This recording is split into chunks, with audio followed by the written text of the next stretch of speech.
ಲೋಕಸಭೆ election ಹಿನ್ನೆಲೆಯಲ್ಲಿ ವಿಶೇಷ ಜಾಗೃತಿಯನ್ನ ಈಗ ಮೂಡಿಸಲಾಗ್ತಾ ಇದೆ. ಮತದಾನದ ಪ್ರಮಾಣ ಹೆಚ್ಚಳ ಆಗಬೇಕು ಅನ್ನುವಂತ ನಿಟ್ಟಿನಲ್ಲಿ ಬಿಬಿಎಂಪಿ ಜಾಥಾವನ್ನ ಕೈಗೊಂಡಿದೆ. ಸೈಕ್ಲೋಥಾನ್ಗೆ ಚಾಲನೆಯನ್ನ ನೀಡಿದ್ದಾರೆ ತುಷಾರ್ ಗಿರಿನಾಥ್. ಜಿಲ್ಲಾ ಚುನಾವಣಾಧಿಕಾರಿ ತುಷಾರ್ ಗಿರಿನಾಥ್, ಚುನಾವಣಾ ರಾಯಭಾರಿ ಅನೂಪ್ ಶ್ರೀಧರ್, ಬಿಗ್ ಬಾಸ್ ಖ್ಯಾತಿಯ ನೀತು ಸೇರಿ ಹಲವರು ಕೂಡ ಭಾಗಿಯಾಗಿದ್ರು. ವಿಧಾನಸೌಧದ ಮೆಟ್ಟಿಲುಗಳ ಮುಂಭಾಗದಲ್ಲಿ ಚಾಲನೆಯನ್ನ ನೀಡಲಾಗಿದೆ. ಸುಮಾರು 5 ಕಿಲೋಮೀಟರ್ ಈ ಸೈಕ್ಲಾಥಾನ್ ಜಾಥಾಗೆ ಜಾಗೃತಿಯನ್ನ ಮೂಡಿಸುವಂತ ನಿಟ್ಟಿನಲ್ಲಿ ಚಾಲನೆಯನ್ನ ನೀಡಲಾಗಿದೆ.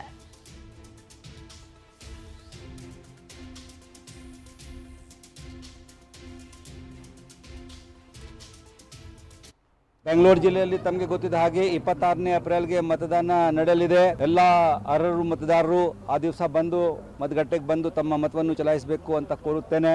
ಈ ದಿಕ್ಕಿನಲ್ಲಿ ನಾವು ಮತದಾರರಲ್ಲಿ ಜಾಗೃತಿ ಮೂಡಿಸಲಿಕ್ಕೆ ಸೈಕ್ಲೋಥಾನ್, ಬೈಕಥಾನ್, ವಿಂಟೇಜ್ ಕಾರ್ ರ್ಯಾಲಿ ಮತ್ತು ಬೇರೆ ಬೇರೆ ಕಾಲೇಜ್ಗಳಲ್ಲಿ ಹೋಗಿ ನಾವು ಮತ್ತು ನಮ್ಮ ರಾಯಭಾರಿಗಳು, ಚುನಾವಣಾ ರಾಯಭಾರಿಗಳು ಬರ್ತಾರೆ.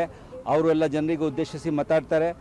ಇದರಂತೆ ಇವತ್ತು ನಮ್ಮ ರಾಯಭಾರಿಯಾದ ಶ್ರೀಮಾನ್ ಅನೂಪ್ ಶ್ರೀಧರ್ ಅವರು ಕೂಡ ನಮ್ಮ ಜೊತೆಗೆ ಇದ್ದಾರೆ ಮತ್ತು ಯೂನಿಯನ್ ಬ್ಯಾಂಕ್ ಕಡೆಯಿಂದ ಸ್ಪಾನ್ಸರ್ಶಿಪ್ ಆಗಿ ಅವರು ಪ್ರಾಯೋಜಕರು ಆಗಿದ್ದಾರೆ.